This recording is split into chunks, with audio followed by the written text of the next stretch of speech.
Il fait beau, il fait chaud, et si on faisait un make-up de type cocktail tropical sous acide?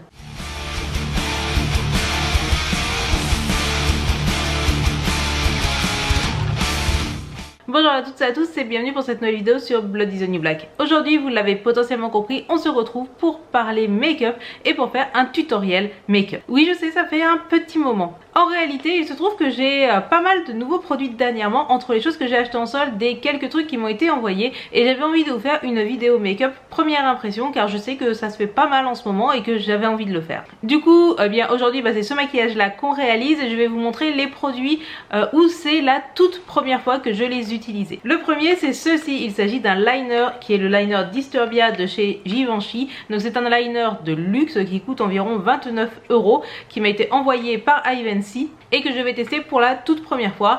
Et s'il y a quelque chose que vous devez savoir, c'est que s'il y a vraiment un public qui est difficile dans la vie sur les liners, c'est bien les goths, parce que des liners j'en ai testé mais un nombre inimaginable, je ne jure que par les japonais d'habitude. Donc on va voir si celui-ci fait l'affaire. L'autre produit tout neuf que j'ai utilisé, c'est ceci, il s'agit de la palette Divine de chez Kat Von D que j'ai chopé en solde à quelque chose genre 15 € alors qu'à la base elle en valait 40. Je l'ai prise tout simplement parce qu'elle a un certain nombre de couleurs assez pétantes, notamment ce vert, ce bleu que j'avais très hâte de tester, et c'est pour cela que le maquillage d'aujourd'hui fait un petit peu cocktail tropical sous acide. Et enfin le tout dernier nouveau produit que je n'avais pas vraiment prévu d'acheter mais que j'ai acheté parce que je suis faible et que je ne sais pas résister aux promotions, c'est ceci, il s'agit d'un mini kit de 6 rouges à lèvres de chez Kat Von D. Donc les rouges à lèvres crème Kat Von D, j'en ai quelques-uns et je n'en suis pas fan, notamment du noir. Le noir je le trouve pas ouf, je trouve que c'est un des pires noirs en raisin que j'ai porté, alors que bon, de la marque Kat Von D on pourrait s'attendre à avoir un bon noir. Donc ceux-ci ce sont que des neutres un petit peu marronasses, hein, ce sont des cafés, des châtaignes, etc. Et j'étais assez curieuse et pareil je l'ai payé quelque chose comme 12 €. Je trouve que 12 € pour 6 mini rouges à lèvres ça les valait carrément, et du coup on va les tester. Bon du coup c'est parti. Du coup je commence par mon teint et j'utilise la Misha Velvet que je vous avais présentée dans la vidéo make-up coréen. C'est une cushion cream qui a un SPF 50, du coup c'est parfait pour en ce moment. Et pareil, je suis restée fidèle à l'eyeliner Etude House, en tout cas jusqu'à temps que je le termine.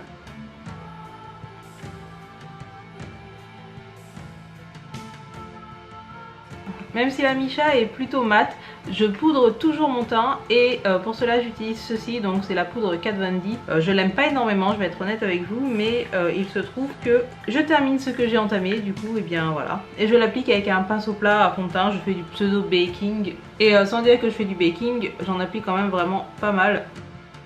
Alors globalement je ne poudre que les endroits qui vont graisser avec la journée, ce qui fait que je laisse mes joues et tout en paix. Pour ce qui va être du blush, je vais attendre d'avoir fait mon maquillage pour choisir quelle couleur je mets. Par contre je vais quand même réchauffer un peu mon teint, et pour cela j'utilise cette grosse poudre de soleil Deborah Milano. Donc c'est censé être un bronzer mais il est vraiment très clair, et du coup il est parfaitement adapté à ma carnation, et j'en applique juste sur le contour pour avoir un peu moins l'air cadavérique. Donc j'applique une base de fard à paupières, c'est toujours la Proof 10 de chez Etude House jusqu'à temps que je la termine, et malheureusement on approche bientôt de sa fin. J'en suis toujours très satisfaite, vous pouvez la trouver vraiment pas chère sur Amazon, elle vaut la NYX mais elle est, je crois, il me semble un tout petit peu moins chère que la NYX. Donc le maquillage aujourd'hui va être fait avec cette palette, il s'agit de la Divine de chez Kat Von D. Donc c'est une palette que je n'avais jamais vue en vrai, tout simplement parce que je crois qu'elle est sortie, j'étais au Japon. Et puis elle a été mise en solde chez Sephora sur le site internet. Du coup je l'ai prise et je l'ai payée quelque chose comme 15 €. Donc 15 € pour une palette Kat Von D, généralement ça vaut carrément le coup. Après je suis pas ultra fan du packaging, hein, donc qui est dédié à Divine qui était une drag queen. Donc on a les yeux de Divine et le reste du packaging c'est du vert radioactif, néon, tout ce que vous voulez. La palette se présente comme ceci, donc on a un miroir avec les sourcils de Divine et les fards en eux-mêmes. Pour être honnête, la plupart des fards sont certes neutres et peu intéressants. Moi ce qui m'intéresse c'est surtout ce bleu là et ce vert là. Donc on va essayer aujourd'hui de faire un maquillage d'un esprit un petit peu radioactif. En temps normal, au prix fort, je crois qu'elle coûte quasiment 40 €, je ne l'aurais pas acheté. Mais à 15 €, rien que pour ces fards là, s'ils sont bons, eh bien ça vaut carrément le coup. Du coup je vais commencer à utiliser Waters avec un pinceau un petit peu fluffy et je vais le mettre au niveau du creux de paupière. Bon alors les bleus clairs c'est jamais les trucs les plus évidents en termes de pigmentation, mais ça a l'air d'aller. Donc c'est vraiment la toute première fois que j'utilise cette palette, hein. Je voulais vraiment attendre de pouvoir filmer pour vous faire vraiment une vidéo première impression, vous donner mon avis là comme ça à la toute première utilisation. C'est la première fois que je fais ce type de vidéo depuis très longtemps. Donc je sais pas, dites-moi ce que vous en pensez en commentaire. Alors ça reste un bleu ciel, donc évidemment c'est plusieurs passages qui sont nécessaires, mais il est vraiment joli. Avec un pinceau un peu plus petit, je vais prendre le Baltimore et foncer un petit peu ce bleu. Donc je le pose vraiment là à la lisière.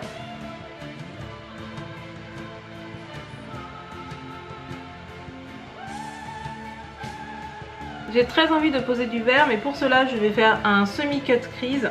Et pour faire mon semi-cut crease, je vais utiliser mon anti-cerne et un petit pinceau plat. Donc c'est vraiment ultra marrant parce que avant que je parte au Japon et quand je faisais encore des vidéos beauté, donc avant de reprendre là, le semi-cut crease c'était quand même quelque chose d'assez rare, c'était quand même quelque chose utilisé assez rarement en fait.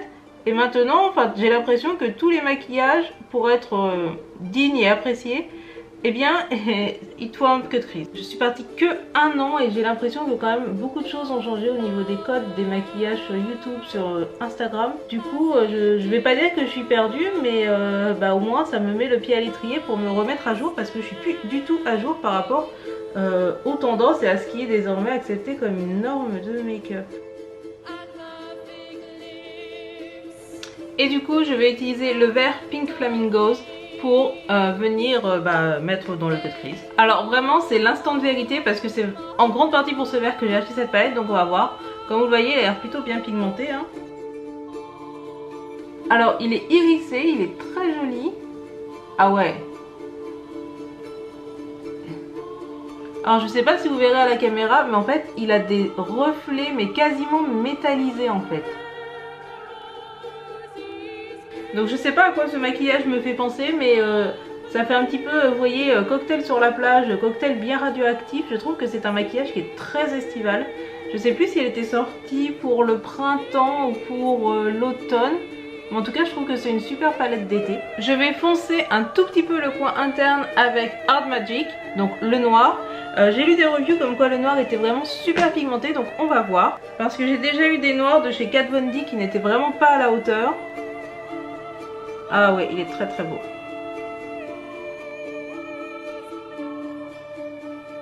Alors sous l'œil, je vais venir appliquer Tiffy le gris. Donc c'est un gris mais assez froid et vraiment très bien pigmenté. Et je vais le fondre avec le bleu clair. Avec mon tout premier pinceau, je reviens estomper. Et en bas du coin interne, là, je rajoute juste un peu de vert. Alors sur mon œil, j'ai pas de base, hein. Ça vous donne une petite idée de la pigmentation du truc. Ce vert est vraiment très beau. Sous mon sourcil, je vais utiliser le Female Trouble qui est un blanc. Ah, on est sur un joli blanc mat, plutôt bien pigmenté. À l'application, il me fait légèrement penser au taco de chez Sugar Pill. Même si je n'ai jamais possédé le taco, je sais que c'est un grand favori de beaucoup de youtubeuses. En tout cas, c'est un grand favori à une certaine époque. Et enfin, juste pour le coin interne, je vais utiliser la bonne vieille Alchemy de chez Kat Von D. Et je vais utiliser le Sapphire qui est un bleu que je vais mettre très légèrement au coin interne. Avant de passer au liner et de découvrir vraiment ce que vaut ce liner Givenchy, je vais mettre du kajal dans ma muqueuse. Donc c'est un kajal de la marque Lakshmi qui a une demi-éternité derrière lui je crois, mais qui est très noir. Et plutôt une bonne tenue. Maintenant il est temps de tester pour la première fois de ma vie un liner de très grande marque, plus exactement de marque de luxe. Donc c'est le liner Disturbia de chez Givenchy. Et il est en teinte 01, donc noir. Il s'agit d'un eyeliner pinceau, enfin feutre pinceau, qui se présente de cette manière. Donc avec un bel emballage rouge métal. Il est absolument magnifique. Mais ce qui nous intéresse, c'est ce qu'il a dans le corps. Et vous me connaissez, hein, non seulement je suis une goth, mais en plus j'utilise les liners japonais depuis très longtemps. Du coup je suis extrêmement difficile. En termes de pointe, on est sur une pointe vraiment très fine et qui semble très bien marquée. Du coup je vais faire mon liner, je vais potentiellement gâcher tout mon maquillage. Et on va voir. Bon, je suis pas sûre de parler pendant que je fais mon maquillage, hein. Alors il est extrêmement fin. La pointe est petite, ce qui fait que quand on passe, on voit pas toujours parfaitement ce qu'on fait. Le noir est d'une teinte intense, magnifique.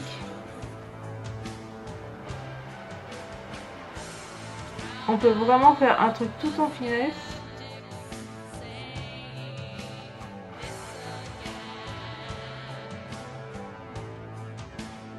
Je suis vraiment assez surprise pour un eyeliner européen. Je pense que c'est un des meilleurs que j'ai testé depuis longtemps. Comme vous le voyez, on peut faire à la fois des choses très fines, donc le coin interne, mais aussi des choses un peu plus épaisses au niveau de la virgule. Il tient vraiment très très bien. Le seul reproche que je ferai, c'est que comme vous pouvez le voir, la pointe est vraiment toute petite. Et le corps est assez gros, ce qui fait que quand on est en train de mettre son eyeliner, on voit pas forcément ce qu'on fait et ça c'est un petit peu dérangeant. Le noir est vraiment magnifique, du coup pour le moment je suis conquise. La qualité pour moi est égalable au liner japonais, sauf que c'est beaucoup plus facile à trouver. Bon, du coup je vais faire mes sourcils et pour faire mes sourcils je vais utiliser le fard Baltimore parce que j'ai envie d'avoir des sourcils bleus, même si c'est un fard métallisé, j'en ai rien à battre. Alors ça se voit pas trop qu'ils sont bleus de loin, mais je vous assure qu'ils le sont. C'est juste que bon, j'ai les sourcils foncés, du coup bah forcément.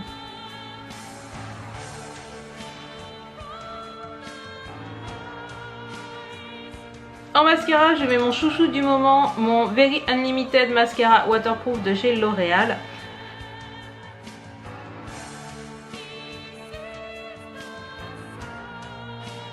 En termes de blush et d'highlight, j'ai l'impression que quelque chose de corail passerait bien. Donc je vais utiliser celui-ci de la Fetish Palette. Donc celui-là il s'appelle Salem.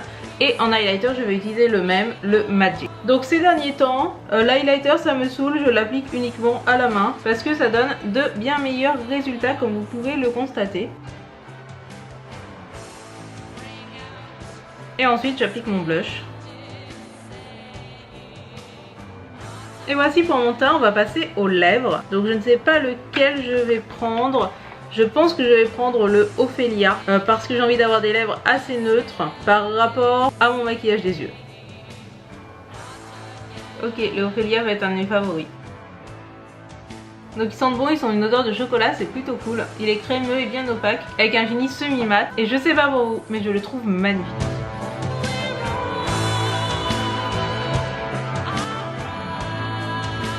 Et voici qui clôt cette vidéo. Que pensez-vous de ce maquillage? Personnellement, je suis assez fan de comment est-ce que cela a tourné. Je trouve que les couleurs de la palette sont absolument magnifiques. Le liner m'a permis de faire un beau liner comme d'habitude et je suis vraiment assez surprise de voir une qualité aussi bonne chez un liner européen. En termes de rouge à lèvres, bon, j'en ai testé qu'un seul sur les 6. Je pense que celui-ci, je vais le porter énormément, voire je vais sans doute très probablement le terminer puisque c'est un beau neutre qui me rappelle mon Sao Paulo de NYX mais en beaucoup moins asséchant. Souvent, vu que je charge énormément mes yeux, j'apprécie d'avoir des rouges à lèvres qui soient beaucoup plus clairs, beaucoup plus light, presque nude. Et je sais que généralement, quand c'est ce que je porte, on me fait des compliments dessus. Donc, dans tous les cas, j'apprécie celui-là, c'est le Ophelia. Et je suis assez fan de ce maquillage qui en met plein la vue. Cette vidéo vous a plu, n'oubliez pas de passer sur mon YouTube pour regarder une petite vidéo et ça me rapportera quelques centimes qui me permettront après d'aller manger des galettes patates, ce genre de choses. Bien sûr vous pouvez aussi passer sur mon Tipeee, mais surtout ce qui m'intéresse c'est que vous me laissiez un petit pouce vers le haut, un petit commentaire pour améliorer au référencement de la vidéo. Si vous possédez certains de ces produits, n'hésitez pas à me dire ce que vous en pensez. Est-ce que cette palette vous aurait intéressé? Est-ce que vous utilisez des eyeliners de luxe? Ou est-ce que vous êtes plutôt fidèle à des liners japonais, voire à des liners je sais pas de chez Babou? Dites-moi tout. Et sur ce, en attendant la prochaine vidéo, n'oubliez surtout pas d'allumer la lumière et on se dit à très bientôt. Tchou!